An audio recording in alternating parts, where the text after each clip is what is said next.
설 명절 잘 보내셨는지요? 지금 설 명절 끼고 있어서 보름 만에 뵙는 건데 설 명절을 잘 보내실 수가 없었겠죠. 그렇지 않아도 오미크론 때문에 걱정을 많이 했어요. 근데 역시 과학이 이를 증명해내네요.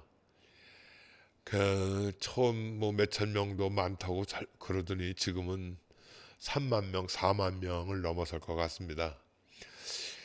물론 뭐 유럽의 여러 나라들은 어느 한계점에 갔다가 자동 소멸될 것이라는 그런 기대가 가지고 있고 또 실제로 그렇게 돌아가는 모양입니다.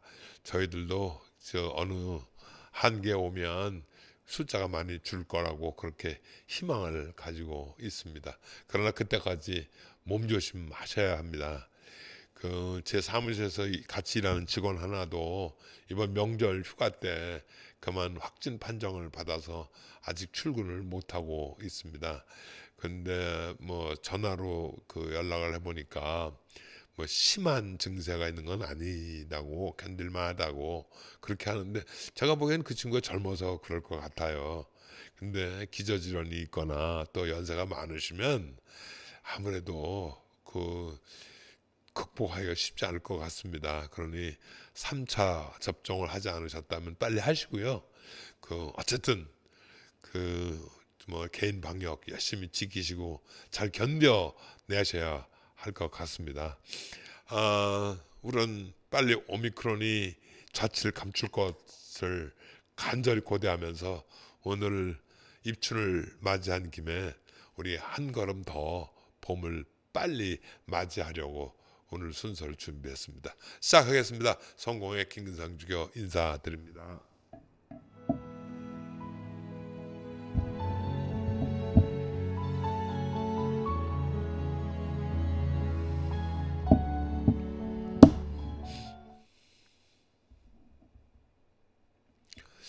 제가 지난 84회 방송 때 저희 집 거실에 있는 난이 아주 조그만 봉우리로 시작을 해가지고 어떻게 정말 부끄러움을 더하면서 어, 편하게 됐는지 여러분한테 소개해 드린 적 있습니다.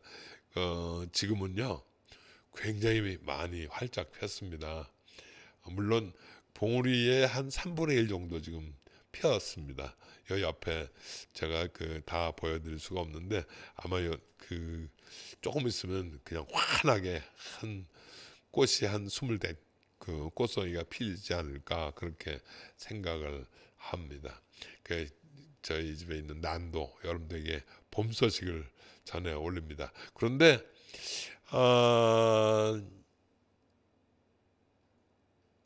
제주도에 유채꽃이 폈습니다. 지금 굉장히 춥잖아요. 뭐 지금 영하도인데 제주도는 영하는 아닙니다. 그런데 물론 이 추운 때도 꽃을 피는 유채꽃이긴 합니다만은, 그리고 매화도 얼마만큼 봉우리가 막 부끄러워하더니 그만 꽃을 활짝 피워 있습니다. 아마 이제 뭐 제주도뿐이겠습니까? 이제 부산도 여러 곳에 이제 꽃을 펴낼 것이고요.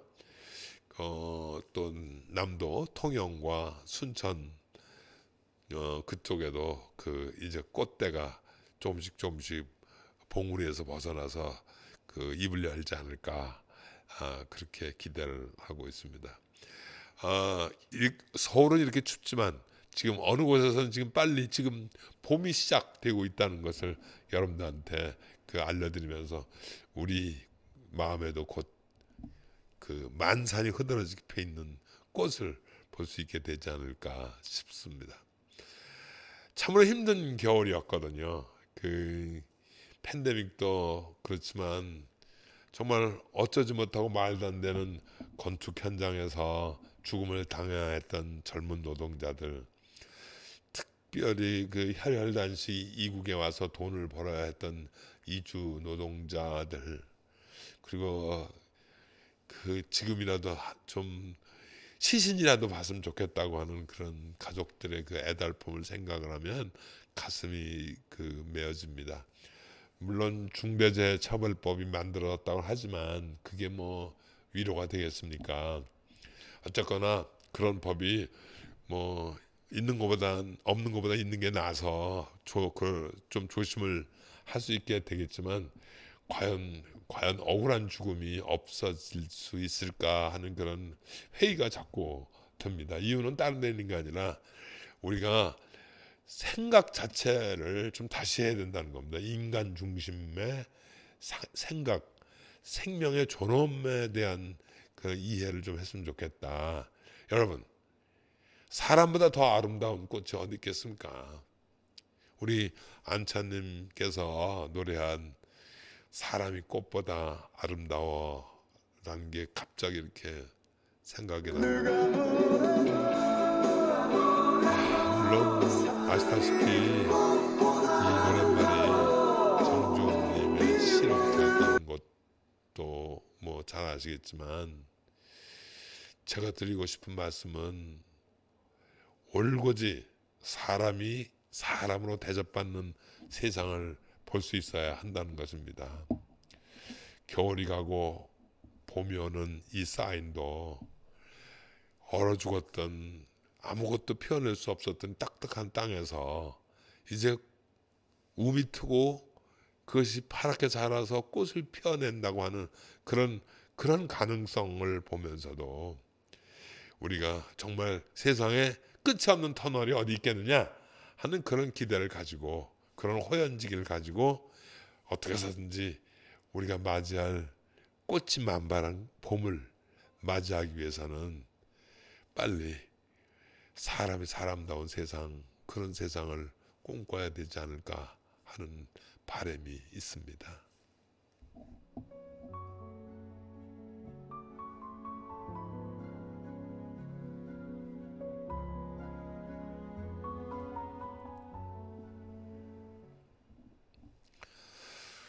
네, 지난 아마 정월 초하루쯤일 거라고 생각하는데, 장혜란 교수님께서 저한테 꽃을 많이 보내주셨어요. 근데 그게 보통 꽃이 아니라 눈꽃이었습니다. 뭐 제가 넘겨짚은 것인지 어떤지는 잘 모르겠습니다만, 이렇게 아름다운 눈꽃을 보내주신 까닭이 눈꽃도 꽃이라는 것을 잊지 말라는 뜻으로 이해를 했습니다. 제가 30년 전에 토론토에 있었습니다. 유난히 겨울이면 눈이 많았던 지역인데, 나야가라 폴이 그렇게 먼 곳이 아니었습니다. 1시간 반 정도 드라이브 하면 갈 수 있는 곳인데, 그 손님만 오시기만 하면 나야가라 폴을 모시고 가게 되는데, 겨울 나야가라 폴은 정말 가관이었었습니다. 보이시죠? 지금 저 물 흐르는 폭포 속에 물이 얼음이 되고, 그 얼음 위에 눈이 쌓여서 하는 아름다운 모습은 정말 장관이었습니다. 지금 제가 몇 가지 사진을 보여드리긴 합니다만은, 그런데 우리 교수님께서 개화산 근처일 거예요. 거기가 강서둘레길이라고 써 있는 것을 보니까. 근데 거기에 있는 눈꽃도 대단했습니다. 한번 보실래요? 예, 한번 보세요. 어때요? 이런 데가 있더라고요, 우리나라에도. 아마 우리 교수님께서 오랜 PD 이 경험이 있으셔서 그런지 정말 사진 하나하나가 무척 아름다웠습니다. 역시 겨울엔 겨울의 멋이 있어야 하는 것. 그래서 겨울꽃, 눈꽃을 여러분들에게 보여드리면서 소위 이 봄, 이것을 여러분들한테 연결고리로 해서 좀 보여드리고 싶습니다. 우리 인생과 별로 다르지 않을 것 같습니다. 그런 겨울이 지나야 따뜻한 봄이 오는 것처럼 우리가 살아가는 과정 속에 그런 여러 가지 어려움을 겪어내야 우리도 인생의 꽃을 피울 수 있는 것은 아닌가. 다시 말씀드리면 겨울도 허송하면 안 된다는 거죠. 겨울도 나름대로 그 굉장히 아름다운 것들을 하나씩 둘씩 마음속 깊이 채워놔야 우리가 봄을 기다리는 것이 부족함이 없을 것이다. 그런 생각을 하게 됩니다. 춥고 슬프고 외로운 것도 잘 이겨내야 우리는 새로운 꽃을 만들어낼 수 있다 하는 그런 기대가 있는 거죠. 이 안차님 아까 말씀드린 사람이 꽃보다 아름다워라는 것을 정말 목청 돋구어서 한번 부르고 싶은 그런 그런 시절입니다. 그런데요, 저는 이 눈꽃을 보면서 아주 한 10년 전에 제가 여행에서 경험한 것들을 소개해드리고 싶습니다. 제가 그 당시에 영국에 회의가 있어서 갔다가 잠시 파리 오르쉐 미술관을 갔었습니다. 근데 그 오르쉐 미술관에 갔더니 그날은 까뮤 파사로라고 하는 그 프랑스 작가 특별전을 하더라고요. 저는 그때 당시엔 그 작가를 잘 몰랐습니다. 그런데 그림 하나에 그냥 제가 매료돼서 한참 동안 그림을 바라보고 있었습니다. 이 그림입니다. 근데 재미있는 거는 그 오르쉐 미술관이 소위 인상파 그림이 굉장히 많이 소유하고 있는데 이 그림은 사실 그 오르쉐 미술관 게 아니고요. 어딘지는 모르겠지만 거기 표현대로 하면 바르베리니 미술관에 소장되어 있던 것을 잠시 임대해 왔다고 그럽니다. 그래 이 그림인데 설이 내린 밭에 불을 지피는 농부 뭐 그런 제목을 가지고 있었습니다. 까미유 파사로 이분 소개는 뭐 제가 달리 안 하겠습니다. 나중에 한번 자세하게 소개해 드리겠습니다만 제가 이 그림을 소개하는 이유가 딱 하나 있습니다. 이 추운 게 역력해 보이는데 이 불을 당겨서 방향을 바꾸고 있는 것 같은 그런 느낌이에요. 근데 그게 그렇게 따뜻해 보여요. 뭐 동생인지 아들인지 모르는 아이하고 같이 불을 내고 있는 건데 이것을 보면서 제가 어떤 느낌을 갖졌냐면 왜 우리나라 풍습 중에서 대보름이 가까우면 쥐불놀이라고 해갖고 이 불을 놓거든요. 논내나 뭐 이런 데다가 그게 생각이 나요. 그래서 이게 이제 새로운 봄을 맞이하기 위해서 이거는 우리나라뿐만이 아니라 이 프랑스에서도 이런 장면이 있구나 하는 그런 생각을 하게 되고 왠지 모르게 이렇게 따뜻한 느낌이 들어서 이 소위 까미유 파사로라고 하는 이 화가도 이 봄을 이 겨울 한복판에 봄을 지금 우리한테 말해주고 있구나 하는 그런 생각이 들어서 장혜란 교수님이 보내주신 눈꽃하고 그냥 그 눈꽃을 보는 순간 저는 바로 이 그림을 생각해 냈습니다. 역시 그게 겨울이든 봄이든 우리가 그 시선을 어떻게 얼만큼 따뜻하게 보느냐 하는 것이 어쩌면 우리에게는 가장 커다란 기쁨이 아닌가 하는 생각을 하게 됩니다.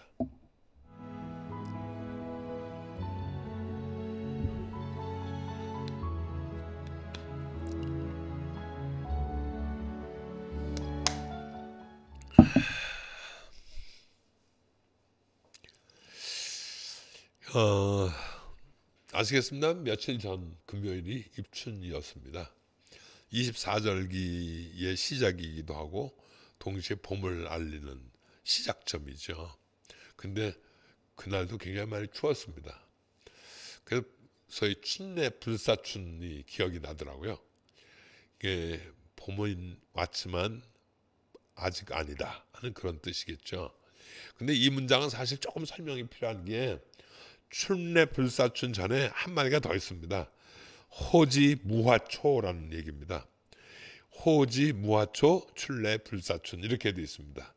오랭캐 땅에 꽃과 풀이 없으니, 그 연결해서 읽으면 오랭캐 땅에 꽃과 풀이 없으니 봄이 와도 봄 같지 않구나, 그런 거죠.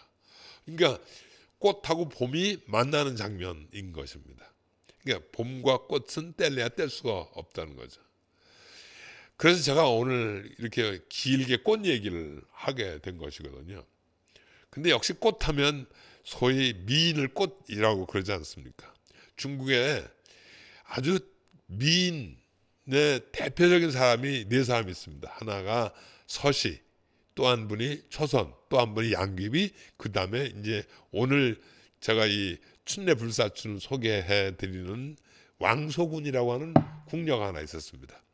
이 얼마나 이뻤냐, 뭐 날아가는 기러기도 떨어진다는 그런 미모라고 해서 나간이라고 하는 별명까지 있을 정도로 미모였습니다. 근데 그 얘기는 굉장히 길어요. 근데 그걸 지금 그 궁녀 얘기를 하려고 그랬던 것은 아니고, 바로 이 시, 소위 호지 무화초 춘래 불사춘이 여기에서 기인됐다는 것을 말씀드리려고 하는 겁니다. 혹시 기회 있을 때 제가 다시 이 왕소군의 이야기를 다시 한번 말씀드릴 기회가 있을지 모르겠습니다. 어쨌든 제가 말씀드린 처음 입춘대길이라는 것, 저는 이게 오늘 여러분들한테 좋게 말씀드리려고 시작한 것은 아니었습니다. 워낙 옛날 그 조선시대 때 이해다들이 워낙 점잖으신 분들이라 해서 봄이라고 해서 꽃을 생각하거나 아리따운 여인을 떠올린 것 같지는 않고, 이렇게 입춘대길, 봄이 오니 크게 길하고 경사스러운 일이 많이 생길 것이다 하는 그런 덕담을 했다는 겁니다. 그래서 그 입춘대길 건양다경이라는 말을 썼다는 거죠. 근데 이 앞에 이 입자가, 지금 제가 여기 이 앞에 덜 입자 쓰지 않았습니까? 이게 잘못된 입자거든요. 원 이 입자를 쓰는 게 아니고 설입자를 씁니다. 설입자.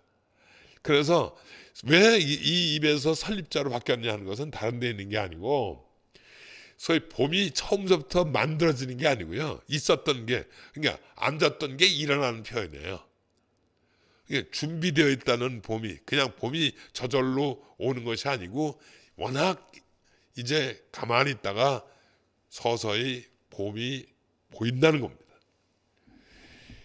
이 글이 이제 워낙 시작한 것은 소위 조선시대의 세도가였던 허목이라고 하는 남인의 글이었습니다.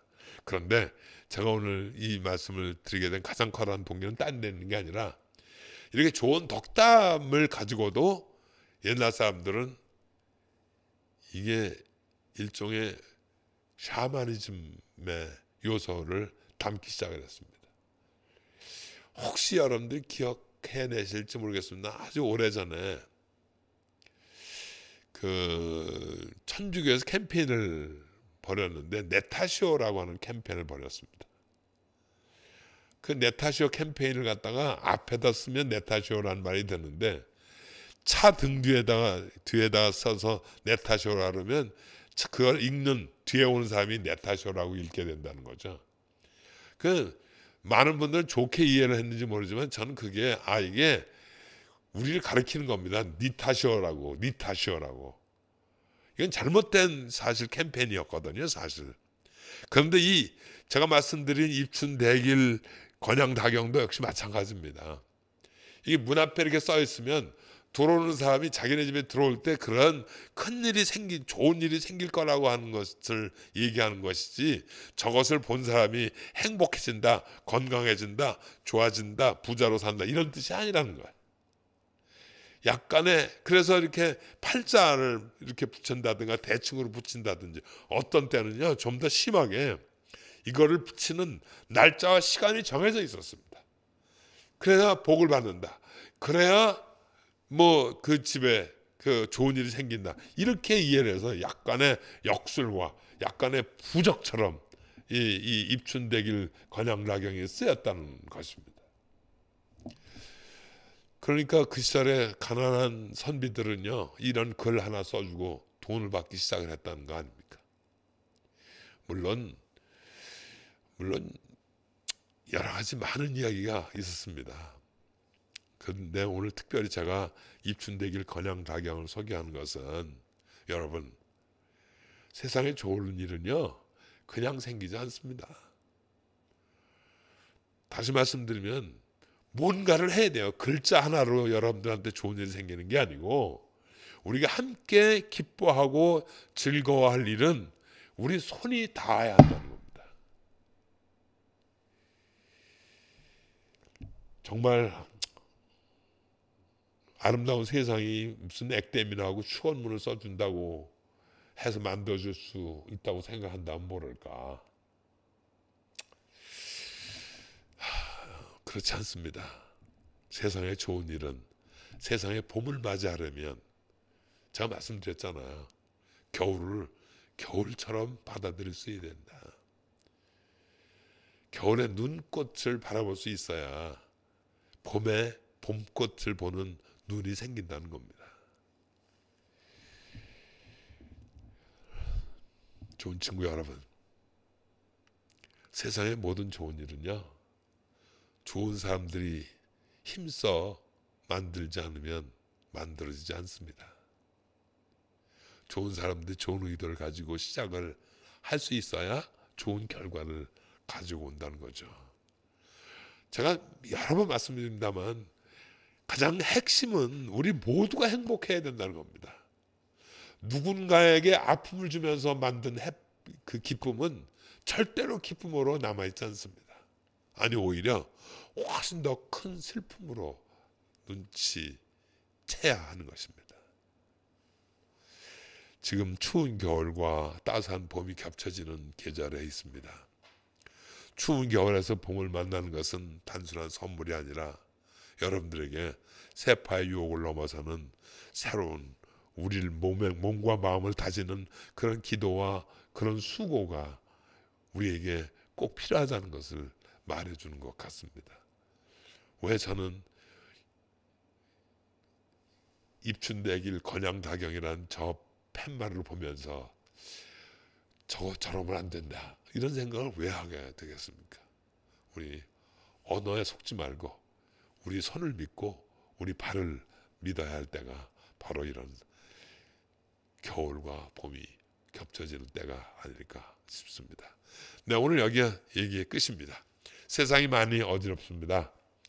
쉽게 옳고 그름이 잡히지는 그런 시절이 아닙니다. 하지만 하느님께서 주신 지혜는 여러분 모두를 꽃피는 봄으로 만들어줄 것이 분명합니다. 험한 세상 최선을 다해 아름답게 살려고 하는 우리들의 움직임이 이 세상을 훨씬 더 봄처럼 만들어줄 것이라고 그렇게 기대하고 있습니다. 네, 오늘도 역시 기술의 김대하, 진행의 김근상이었습니다. 고맙습니다.